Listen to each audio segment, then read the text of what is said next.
డబ్బులుంటే దాచుకోండి. రూ. 100 చేతిలోకొస్తే కనీసం ఓ రూ. 40 దాచుకోవడానికి ప్రయత్నించండి. వీలైతే రూ. 60 దాచుకోవడానికి రాబోయే రోజులు కష్టకాలమే. అంతర్జాతీయ ఆర్థిక పరిస్థితి గందరగోళం ఒక ఎత్తు.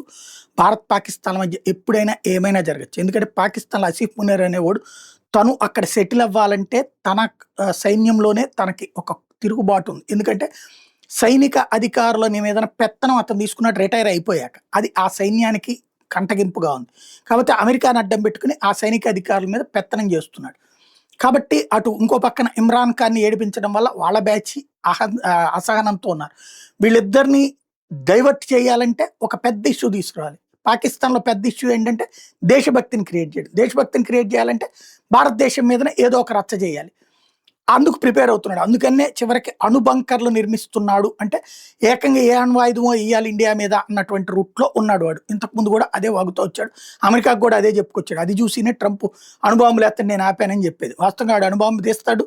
వాడు తీసిన తర్వాత మనం ఊరుకుంటాం. వాడికి ఏసేస్తాం. కాబట్టి పెను యుద్ధమే జరుగుతది.